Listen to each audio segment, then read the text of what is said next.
Welcome to another episode of our Stories podcast. I'm your host, Ash, and this is a show where I interview proven founders and industry experts who share their stories, strategies, and insights to help you build, launch, and grow your SaaS business. In this episode, I talked to Diana, the co-founder of Tough Love Marketing. Tough Love Marketing is all about cutting through the fluff and getting to the heart of what really works in marketing. It's not about sugarcoating or empty promises. It's about delivering actionable strategies that yields the real results. And I'm sure that Diana will be able to tell you more about it. So I hope you guys enjoy it. So okay, Dan, welcome to the show. Hi, Ash. It's so great to finally get a chance to have this conversation with you. And thanks for having me. It's an honor. Awesome. Do you have a favorite quote, something that inspires or motivates you that you would like to share with us? Two come to mind. One from my favorite movie, which is Jurassic Park.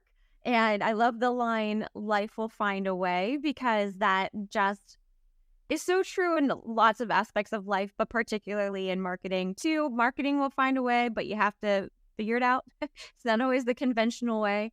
And then I love a line from the musical Hamilton. And the line is, "My name is Hercules Mulligan. When you knock me down, I get the F back up again." And I love that line too. And it's one of my favorite songs in this show. But I love his gusto, and that's very me. I'm very like, let's go. Yeah, let's go. Let's do it. Hey, stop. And just because you mentioned about Hercules, I think there was a movie I've seen, I think few years back. Brad Pitt played the Hercules, god of Hercules role in that, and then one of the scenes where they were fighting, and then he just went to double size of the warrior, and then just he dropped him dead in one shot. I don't know which movie was that. I remember it was something related to Hercules. So yeah, let's do it. Let's do it. And right. So tell us about Tough Love Marketing then. What does this podcast is all about? Who is it for, and what's the main problem you're helping to solve? So Tough Love Marketing is my baby, and it actually goes way back to the beginning of my career, where I started to become the person that the sales team would put on the phone to set expectations and kind of be, I don't know, more blunt or more straight to the point, more so than what a salesperson could do. And we found that it's a very effective strategy when you get the expert on the phone and you're not just hearing the sales pitch. So the sales team would come to me, "Diana, can you set this expectations about what their Google campaign is actually going to do?" They're not listening to me. So I kind of got this reputation at my first job that's continued throughout my whole career as being this strong expectation setter. And I'm just naturally a blunt person anyway. I'm not much of a sugarcoater. My brain just doesn't function that way. I never know the right thing to say. I just say what's there. It's just my personality. So that works well in setting expectations with marketing, and as well as getting straight through the crap. There's also things like, I always get tired of reading the same sort of listicles on the same kind of tips and the same generic bull crap, and this going to conferences, and the advice is always so generic or broad, or it only applies to big brand websites and not the little guy. And so I get tired of that myself. So when I wanted to establish what Tough Love Marketing was, taking that broad kind of advice to bringing in my experience with working, especially with smaller businesses, and giving like the actual reality of what things are. So that was the motivation behind Tough Love Marketing. Awesome. Okay, so Dana, I am eager to learn more about the person behind this innovative podcast. Can you take us back to your roots and share with our listeners about your upbringing, your childhood? How did your early experience shape your journey and eventually led you to become, this visionary creator And were there any key influences from your family or surroundings, friends that played a significant role in shaping your podcast journey? And we would also love to hear more about the foundation that sets you on this incredible path. Oh my gosh, we're about to get deep. No one's ever asked me about my childhood before, but I had a great one. So it's not, there's nothing, there's no sad story here, but I give a lot of credit to my parents because they were very encouraging of me and my brother just becoming ourselves. Like I'm a theater person too. So my parents encouraged that and showed up at every show and let me put on plays. It's funny because I would do like commercials, like, when it was bath time as a kid. And when the video camera came around, I hosted like a little safari show. So I've always been very comfortable advertising and speaking to people and wanting to be that sort of voice. So I've always kind of had a natural inclination for that.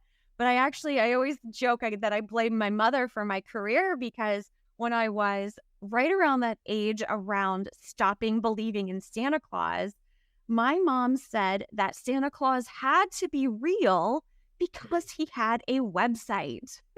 And this is back in the early 90s.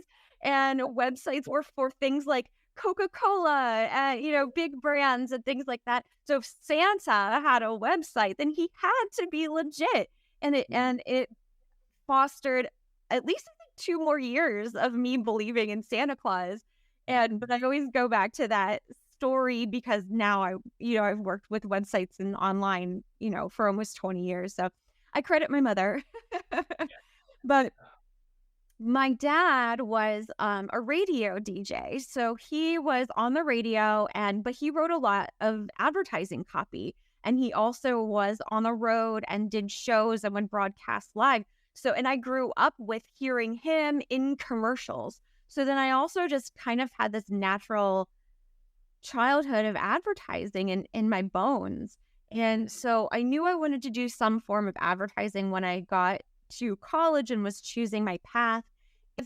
Growing up with a father on the radio, I grew up with a very strong advertising background, hearing him do radio ads. So when I approached college, I knew that I wanted to do some form of advertising. I just wasn't sure what. So I majored in communications. And it was great because, digital marketing was not a career path when I was in college 8,000 years ago. And so I did communications and I got so much exposure around things like storytelling and creating like television commercials and studying the classic TV shows. And I did theater there too. I actually helped with the advertising around the theater at my college. And so I kind of came at it in a broader sense. And that's always been my goal. When I got into digital marketing, it was not a thing. I started with a company that was transitioning from print to digital. And the woman that I interviewed with, who later became my boss and my mentor, I'm still friends with today, she literally had a print out paper of an SEO report, slid it in front of me and said, "This is what we actually do." And I was hooked. I was just hooked from day one. So I learned SEO and paid search from the ground up from a company that didn't have a structure yet behind it. I was answering the questions, why do I even need a website?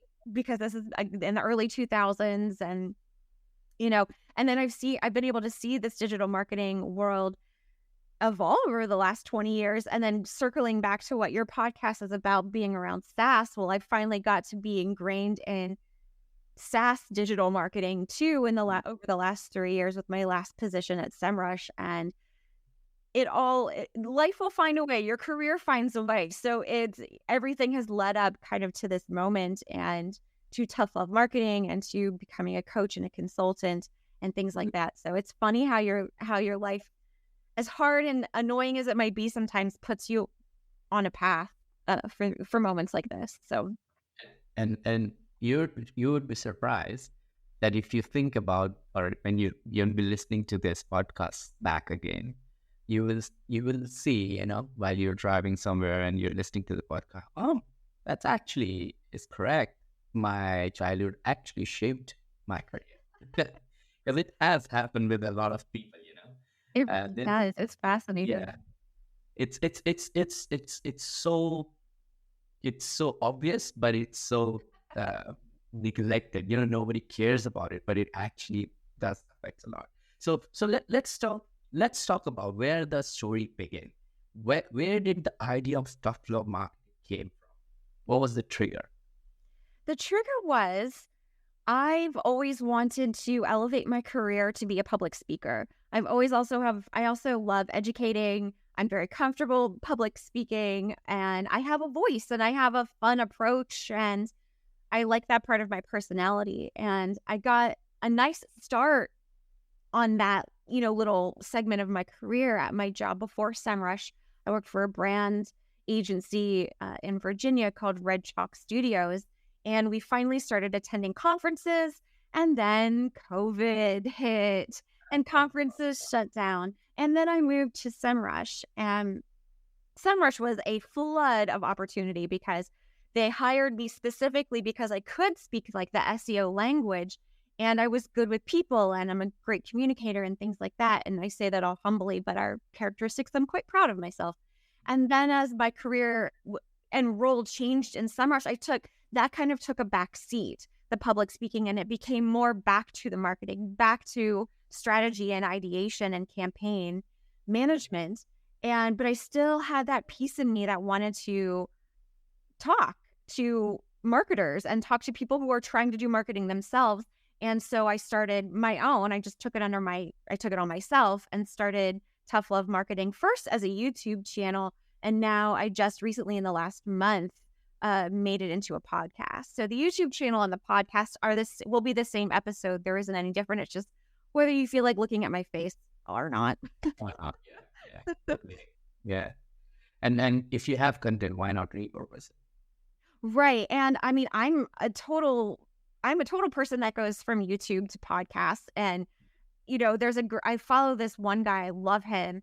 He's called Mr. Ballin, and he always talks about these scary stories and these unsolved mysteries. And his YouTube stories are much longer. And then he's got a podcast. He even has shorts, like versions on the podcast. So they're the same stories, but he'll add a little something else to it, but make it shorter. So, people go to these different channels for different reasons. And if I can be in two places at once, then why not? The content's already been recorded. So Right. So when you had this epiphany, did you look into the market, whether there are other podcasts or similar YouTube channels with talking about marketing? What was going on at the time, and what did you see from your research that encouraged you to move ahead with this? well, and it's funny because I started the research on the podcast side. I had no idea how to record and publish a podcast. Now, I've been doing webinars for years. Get me in StreamYard, get me in some sort of live channel. I can totally handle it. But for me, like the concept of production and editing and distribution of podcasting, I had no clue. So I actually bought a book. It's called The NPR's Guide to Podcasting. And I read through that. And then I just started to ask other podcast hosts. I've been on several and I've become very close with them. So I simply just started to ask them, like, what do you do? What does your podcasting process look like? What does your prep work look like? What does your editing process look like? What tools do you use? Asking all of those questions. And finally, so then actually that got put to the side because I was getting quite overwhelmed. And I'm like, you know what? I know YouTube, I'll write a script. So all of my content is scripted. I do very little improv because I try to do it under that 5-minute timeline. And I can be very long-winded. So I have to script myself in order to keep my mind on track, keep it under 5 minutes. So I started doing that on YouTube. And then another woman that I met who has another podcast told me of this podcast tool that will distribute it to Apple, Google, and Spotify, which were the main channels. So I found a tool that will take the audio from a YouTube video. I can download the audio and then I can upload it into this other tool and make the magic happen. You know what the longest part actually is? And maybe you can help me with this if you have any advice. But it takes me forever to put the captions on my YouTube videos. Even though they're only 5 minutes, it takes forever because you have to break it out into maybe like 6 words at a time. So if you have any tips for captioning videos, I would love to hear it. Definitely. I'm going to show it to you how I do it. Oh, great. Okay, perfect. Great stuff. Okay. And so is it your hobby that you're doing this podcast, or is it a way to add value to your viewers' businesses, lives, personal life, or their professional lives, in order to make them more understand about how marketing works, and potentially they come to you like on your consulting business, like that's Diana.com, and then connect with you, and then you take them further ahead from whatever point they come to you. So all of the above. And really the goal is it's education. It's someone you can come to when you just need a no crap look and take on certain things. And, because there is so much on the internet, there are so many marketing podcasters and everyone talks. So really my goal is to give people 5 minutes of something they can do today. I often assign what I like to call homework in my podcast episodes so people can hear the no bullcrap advice and then take action. Again, I just got so tired of hearing generic and general advice over and over again. Create a personal brand, or like, how the heck do you even do that? Like, what does that even mean? And if I'm asking questions and I've been doing this for 20 years, I know it doesn't make sense to someone who is running their own business and doesn't have a marketing kind of mind. So really it's to get people moving. I am a very action-oriented person. When I have momentum, I go. I'm impatient in that regard. I feed off of momentum, and give me tasks and I will do it kind of person. So that's the mentality I take with the podcast and with the YouTube channel, is cut the crap and assign you something to do to put it into action so you can make more things happen for your own business, whether you're in-house or an agency or doing it all yourself, whatever. So that was my goal. So if it funnels into my consulting business, fabulous, great. I would love for that to happen. But right now it's just free advice. Awesome. That's perfect. It takes me about 10 minutes to write a script, 5 minutes to record it, 30 minutes to publish. So we're not talking about a huge time investment for me, but I hope the return for the audience is greater than that, because if you can listen for 5 minutes and then do something and then gain results, then that's what I would love to do for you. Awesome. And I get that. The reason I can say that is because I've tried YouTube. I've got hundreds of thousands of followers on one of my channels. I've tried TikTok. I've got 10,000 followers on it. I've tried Insta. No success at all. Maybe one like on one post. But I do not love any of this. What I love is this. Yeah.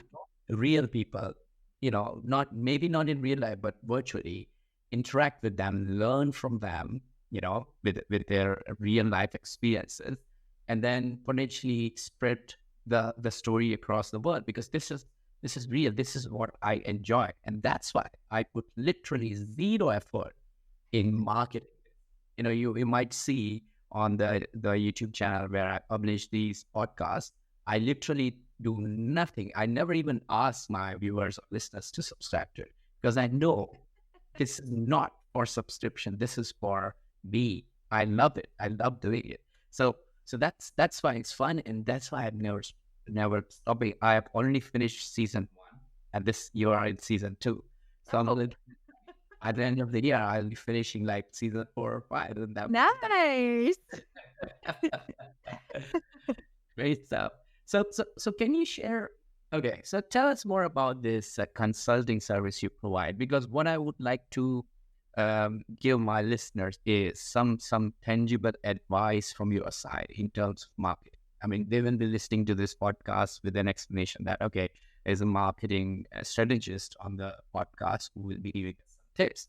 So let's say a lot of my listeners for this podcast is from a founders community. So YC School, Antler Accelerator, EF, Entrepreneurs Plus, all these kind of accelerator programs, right?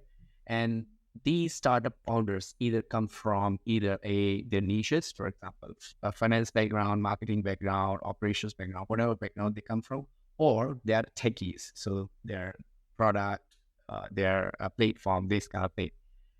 Very few of them understand. To be honest, I have spoken to at least 50 people, and very 2 or 3. I mean, out of 100, let's say 2 or 3% people understand, and they always struggle with it. That led them to hire either an agency or a marketing person.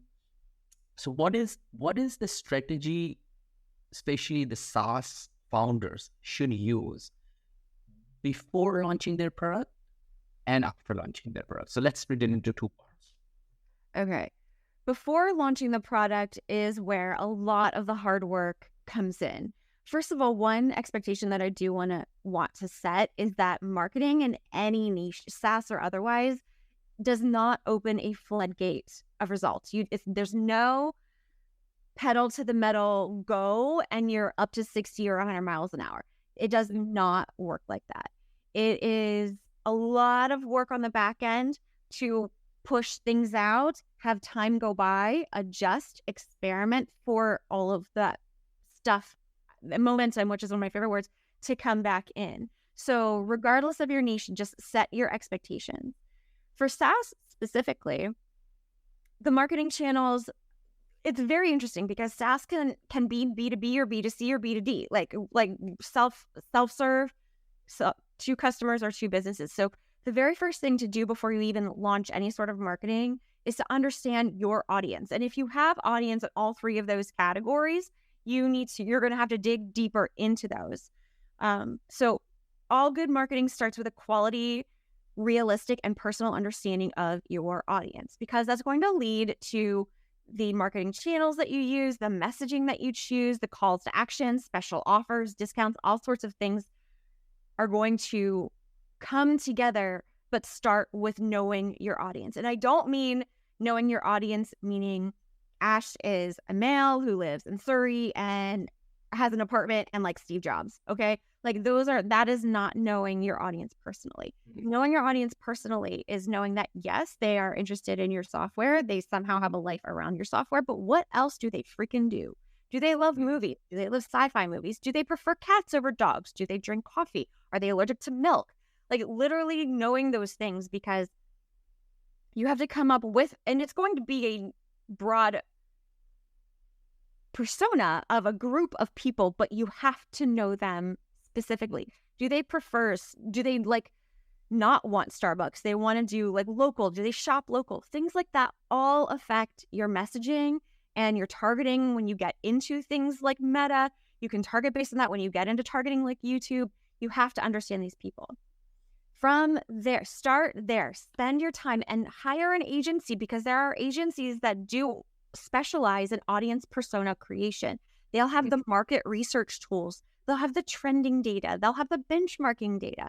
They'll have the accessible channels that these people are on, so you can find out where you should be. But start with your audience. Spend the time and the money to invest in understanding your audience now. Now, you will revisit that post-launch. Like if you're doing this pre-launch, you'll want a lot of launch marketing campaigns around that audience sector. You'll want to give it time to run. Then you'll want to analyze the results, and then you'll want to revisit it. And then you can also hone in on specific audiences as well, especially as you start releasing new features or new integrations. Then you can start targeting directly to specific audiences, but you have to know your people first. So please invest the time and the money to get that done. That's my first piece of tangible advice.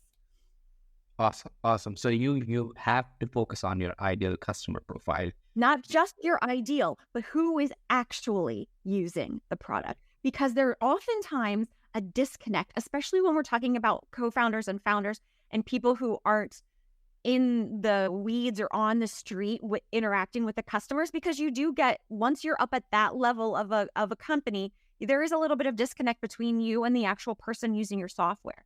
So don't assume you know your audience, and don't shoot for the stars. Everybody wants that perfect person who's got all the money in the world to spend and all the free time to get to know their tool. And that's just not realistic.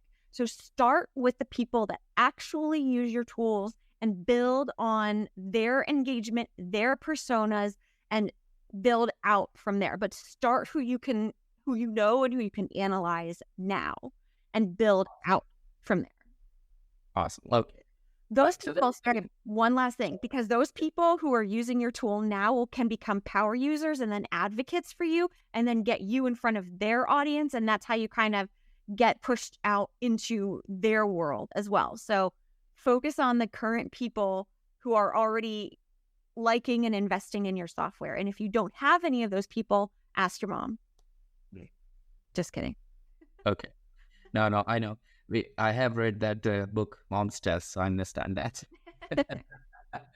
Good stuff. So let's take a hypothetical situation then, because a lot of people I interview, when they come to my show, either they are fully bootstrapped or they have got their seed funding, right? When they're bootstrapped, they're more focused on generating leads or generating traffic organically. So let's take a hypothetical situation. Let's take Diana runs a startup, a B2B startup. Yeah. What would it be? An app where, the Apple's new app where you can accept payments on the phone. You know. Hey. So you created that platform yourself. It's called Bootstrap. You have found out that you're going to launch it in only New York, right? Just New York. So your ideal or your actual customer profile would be B2B small businesses, because you only want to target small businesses like temporary food stalls, the hot dog sellers, the ice cream sellers, people like that. And they are majorly using these POS machines where people just touch their cards and pay for it. So now you have your ICP. What's the next step you should do? And remember, you're a bootstrap startup founder. You don't have money from Apple yet. Maybe it will be acquired by Apple soon. So what's the next step? Getting it in the field and getting it. This is where the people connection comes into play. Don't underestimate the power of one-on-one relationships, especially on a bootstrap, especially on a small budget, and I love it that you said you chose this area somewhere like New York is a perfect demographic, I think, for something that you can do that. And even if you are the founder and you're bootstrap and you're in Nowhereville somewhere, you can still set up temporary office and have the expense of maybe like the hotel room for a month or something, or an Airbnb for a month. And that can be your expense. And then you are,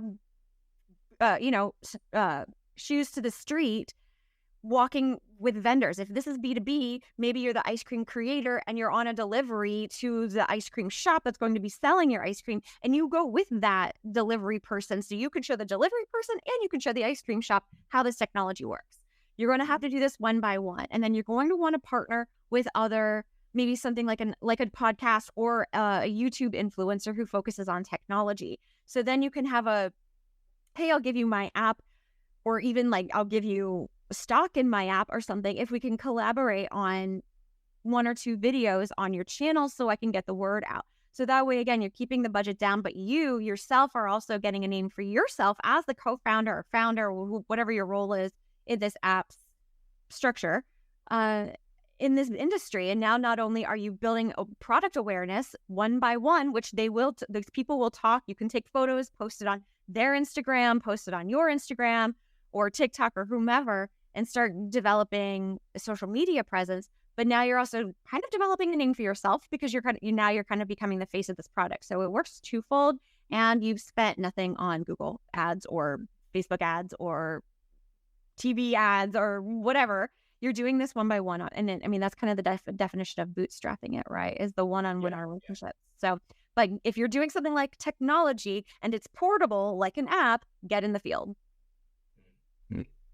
I love that because a lot of people advise other way around, because I see these marketing gurus online. They always say, "Oh, you're launching an app. Oh, focus on Putting it Facebook." in the app store, getting no, but like no one's gonna know if it. And again, it all comes back to the audience. If your audience doesn't know to even look for it in the app store or promote it in the app store, if I don't even know what the name is or what to look for, then I'm not going to do it. I can't make people search for something they don't know of. But if they already know about it and they heard it from, small businesses particularly talk to each other, especially about technology like their POS system. They're always sharing those secrets. Their DMS or CRM, they're absolutely having those conversations. So if you offer some sort of POS, CRM or DMS kind of system, then yeah, you need to be demoing the heck out of that product to the people who use it, who are going to use it, who you want to use it. Be out there in the public, demoing the product. Go to trade shows and, put some budget down to trade shows and have a cool booth. And that's money. That's not necessarily bootstrapping it, but you got to budget for these types of things so you can get in front of the people who will adopt the product. Yeah, yeah, amazing. So now I got the gist of what the Tesla marketing is, because now I understand that it's not the general available advice online. It is the actual action you have to put in, and that's really good because nobody talks about it. Nobody. I know. No one ever tells you how to do it. And in theory, and as someone who's had to learn by trial and error for 20 years, I will just tell you, and you can try it or not. But if you want the generic advice, that's what Google it, and that's what Google will offer you. And there's some fabulous writers, and I'm not trying to dog on anybody who's written, these listicles, but I'm an action-oriented person, so that's the take I have in my advice now and in my coaching. So I love what you just said about it. Like, these are the actions that you can take. And when you work with me from the coaching and consulting side of things, I will put together a step-by-step plan for you that involves the actions. We are first going to do this, and here's the deadline. And based on that, then we can move to this step. Like, it's not generic advice. I'm not going to say, yes, let's just launch Facebook ads. That's not it. I will walk you step by step, and you can take the plan and take it to your agency, or I can help you. We can decide that later, but I will give you a step-by-step action plan for your marketing, because generic is just crap and a waste of money. That's brilliant. That's brilliant. Okay. So now I know where to refer to my podcast listeners if they come back to me. Ash, we need your help with marketing. Okay. Then great stuff. So let's talk a little bit more about your entrepreneur journey. You mentioned that you worked with some reps and it was amazing. A lot of opportunities in there. Would you be able to share some specific moments in your journey where you had to anticipate potential challenges and make decisions that would impact the future of the department or the organization? Let me think. Honestly, the biggest struggle is getting the buy-in from anybody. There's so many. I mean, it happens 50% of the time in most cases where businesses and brands have been burned by agencies or other consultants, and they think that and they think, because based on their experience, that marketers are in it for the money and we just want more money, when a lot of the times the money that we're asking for is pass-through money. It's the budget I want you to spend on a YouTube campaign. It's not coming into my pocket. And they've been burned by hearing that pitch and then not seeing it backed up in the reporting or things like that. And there's just the biggest challenges too are around budget. And if I double my budget, I'll get double the leads. And that's just not how this works. So the biggest challenge is setting the expectation around time and financial investment. And you can absolutely have successful marketing with very few dollars. You do not need millions of dollars to get the right leads. There are, grassroots ways you could do this, but it's going to invest time. The other thing with marketing too, and a lot of small businesses are, you're the marketing person, so you just take it and I don't need to be involved. And that's not true either, because it ends up really needing to be a partnership. And because I'm going to need information from you, you're going to need information from me, you're going to need to make time for me. Even though I'm taking charge of whatever we're doing, you have to make time for me and get back to me in a reasonable amount of time so we can keep on progressing, because things change very quickly in our world.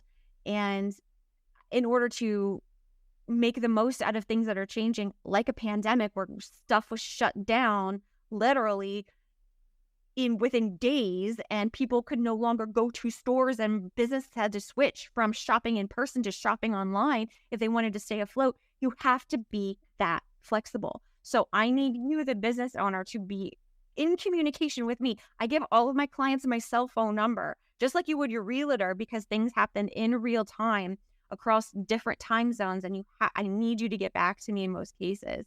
So those are the three challenges: are working together and understanding the time and understanding the money. And you have to communicate with me if any of those things change, because we're setting our plan up for a specific set of criteria. And if any of those things change, it will change your future and what I can do for you. So those are the biggest challenges.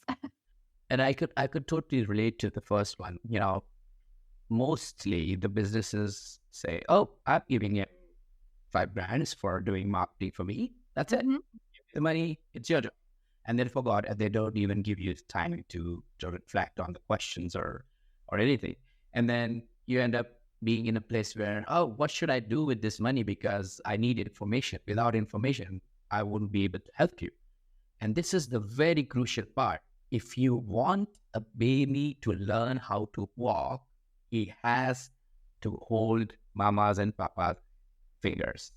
He Yes. cannot walk with one hand. It has to be both hands. Or on its own. It will get hurt. It could get hurt. So that's the issue. And that's what they don't understand. And I like that you have faced this challenge, that it's not just the marketers or the agency's job to market your product. It's your baby. You have to be involved as much as the marketer or the agency is. That's really impactful. So talking about that, then, would you be able to share a delightful customer story that showcases the value your service brings to the business? Is there any use case or case study you would like to share? Absolutely. And I've worked with so many different types of businesses. One, I'll share this use case or this case study because I wish it could have gone longer. And here's an example of the financial challenges that come into marketing. So I worked with a dentist, and being a dentist, marketing a dentist is fairly boring, right? It's not a very sexy industry. They don't offer sales. There's nothing like a dentist is a dentist, and you look for one near you that might have some nice reviews, and they won't hurt you when you go in. And so when I was preparing, I always do research, like industry research, before I start marketing or even coming up with ideas. And I noticed that when I Googled dentist in this city, that's what the Google ads, that's what they all said.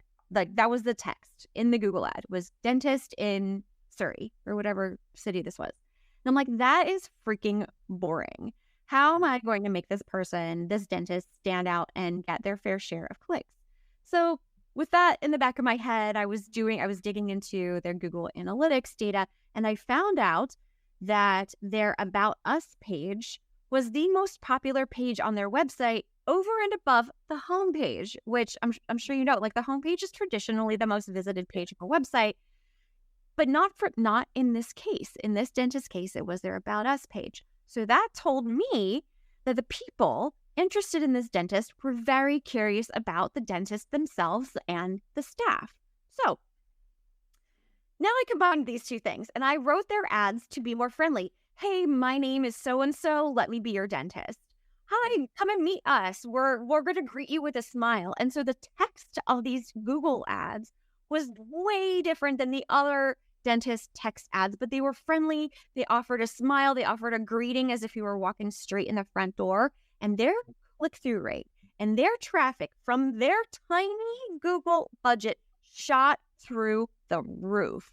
And unfortunately, and I mean, you could take my word for it. No, I do not have the statistics. This was years ago. And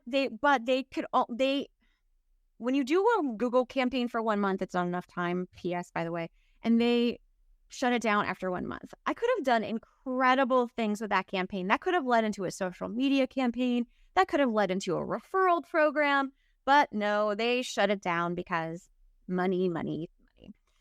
So, but I love that example because you just never, this is why you always got to do your research. This is why you have to understand people. This is why data isn't black and white, because you just never know what you're going to find when you spend the time to look into other areas. And it was just a fun revelation. I didn't set out to have a revelation. I knew I didn't want to have the stupid generic ads, so I was looking for a different approach anyway.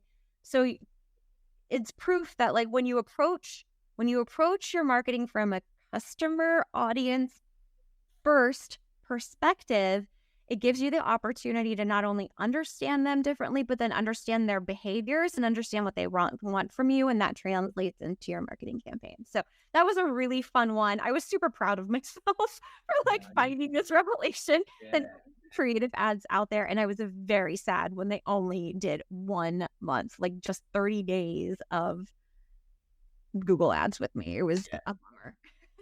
And the other aspect of it is, and I totally relate to this, because sometimes businesses want to do the marketing, right? They want to spread the word.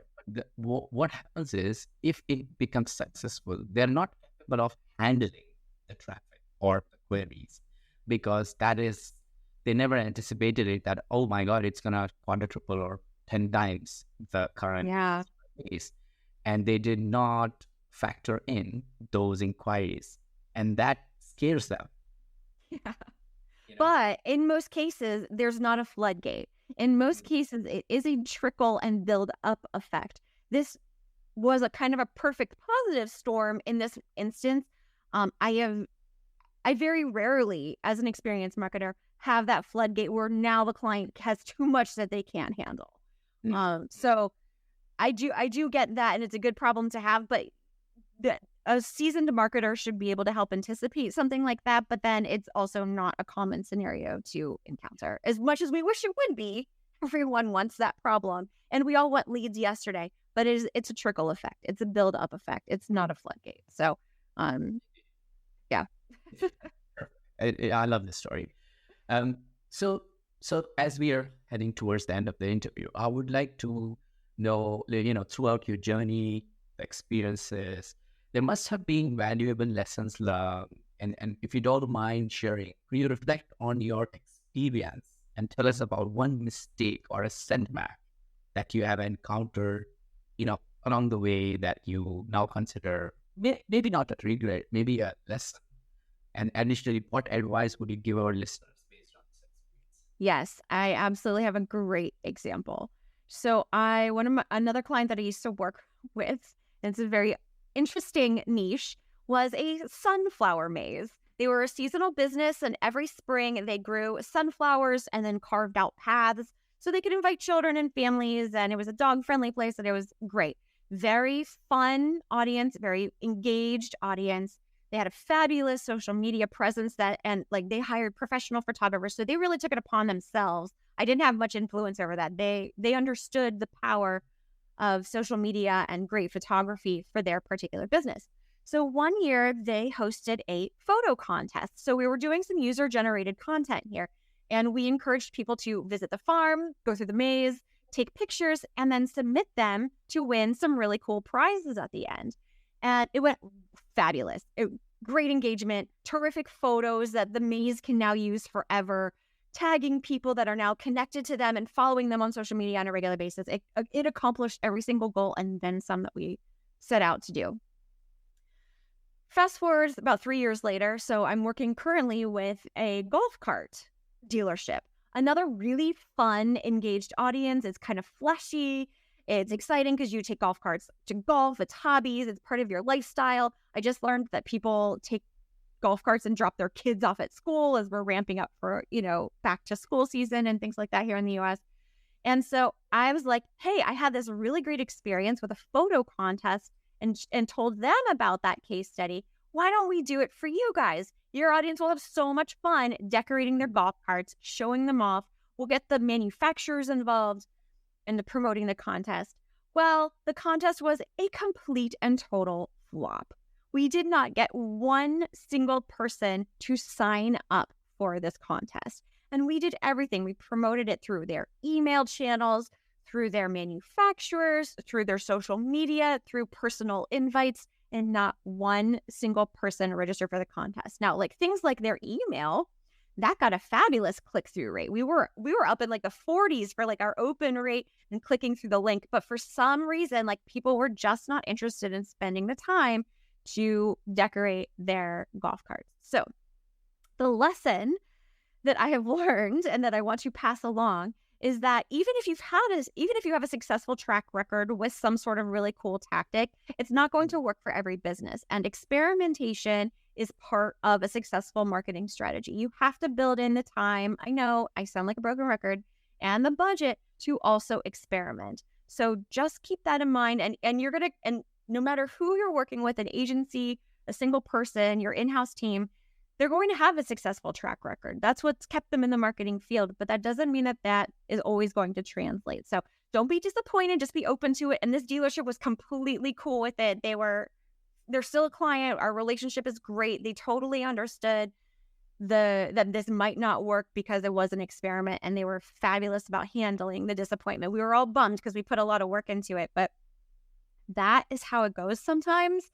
So over to you, business owners and marketers, just be prepared that the most seasoned and expert marketer is not always going to launch 100% perfect campaigns from the get-go. You have to factor in experimenting and adjustments. So that's my lesson. And that's definitely an eye-opener, because being a marketer, you have a confidence that, oh, this has worked for me previously. This might work for this business also. So you would like to take a risk, but then obviously you have to make sure that you inform and alert your business, your customer at the right time that, okay, this is an experiment. You have to run through it. If it works, this is the past experience of the results. And if it doesn't, obviously it's an experiment. So it might not work. Things like that. So that's great. That's amazing learning. So as you know, we are heading towards the end. We should wrap up now. So should we go into the lightning round? I've got some 6 quick fire questions for you. This is the part I'm most nervous about because I don't know what you're going to ask. But go ahead. Don't worry, it will be nice questions. All right, let's do it. What's one of the best pieces of business advice you have received? Just go for it. For it, like Nike, just do it. But you have to take the action. You take the responsibility. You have to make it happen, but just go for it. Awesome. What book would you recommend to our audience and why?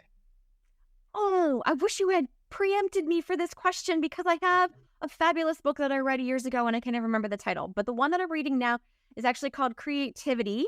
And if you give me 3 seconds, maybe I can find who the author is because I wasn't prepared for this. That's all right. That's right. That's why it's called lightning round. I know, but it's a really good one. And it's by a comedian. Dang it. Hold on. I just recommended it to somebody else. John Cleese. Creativity by John Cleese. Awesome. Brilliant. What one attribute or characteristic in your mind of a successful founder? Oh, man. Future thinking, being able to prepare for the future now. Yeah, yeah. What's your favorite personal productivity tool or habit? Canva. Yeah, I love Canva. I love that. A lot of marketers love Canva. It's amazing. Whoever their UX design team is deserves like the Nobel Peace Prize award of UX design, because it is so intuitive. And because I am not like a art director or designer, and it makes it so easy to do everything and make it not look like it came from a template. I love Yeah, yeah, definitely, definitely. What's a new or a crazy business idea you would love to pursue if you had? I would love to find a way to switch this is my soapbox, and this is totally outside of marketing. I would love to find a way to switch our food industry so that natural food with like nutrient dense food, so like produce and protein, was more affordable, and the junk food was the luxury and cost more. But it's cheaper because it's factory built and not a farmer. So I understand why. So I'd love to find a business way to like flip that, so we eat healthier and can still have the luxurious junk food, but it will cost more. Like a bag of Doritos that will last me a week should not cost more than the ingredients to make a salad for one day, but it does. So that's why people buy it, because it's more cost effective for more food. So Yeah, definitely. And last but not least, what's an interesting or fun fact about you that most people don't know? most people don't know. I'm an open book. I don't know. I'm an actor. I actually have an audition on Sunday. I'm a cancer survivor. I have a dog who sleeps on my desk like he's sleeping right now. I moved to Texas during the pandemic. Um, yeah, I don't know. I'm pretty open. That was if you're an actor, I can probably say that I have interviewed one of the famous actors. That's a famous one. I was just in a play, but here in Texas, but Great stuff. Well, Diana, thank you so much for joining me and sharing your story and backing the last 2 years of building this amazing, business side hustle and some of the ups and downs along the way. If people want to check out Tough Love Marketing and if they wanna contact you, what's the best way to do that? yeah, just head over to my website. That's diana.com. That has both my consulting information as well as the podcast and the YouTube channel, and a lovely contact us form if you want to say hey. But I'm also on LinkedIn and Twitter. DMs are open, so you can also say hi there. Awesome. What's the name they should search on LinkedIn? Because a lot of listeners for my podcast is on LinkedIn. Yeah, so if you just search my name, Diana Richardson, there's not a whole lot of them, so that's me. Perfect. Brilliant. Diana, thank you so much for joining us today and sharing your inspiring journey and the impactful work you're doing through Tough Love Marketing. It's been an absolute pleasure having you on SaaS Stories podcast. Thank you, Ash. This was really fun. Thank you all for tuning into the episode of our SaaS Stories podcast. I hope you found our conversation with Diana insightful and inspiring. If you're a founder or an industry expert interested in sharing your story on our SaaS Stories podcast, please don't hesitate to reach out. Simply email me at ash@markscom and let's collect for a potential interview opportunity. If you enjoyed this episode, make sure to subscribe to our podcast and stay updated on future interviews with proven founders and industry experts. We have a lineup of incredible guests and valuable insights coming your way. Stay inspired, stay motivated, and keep building.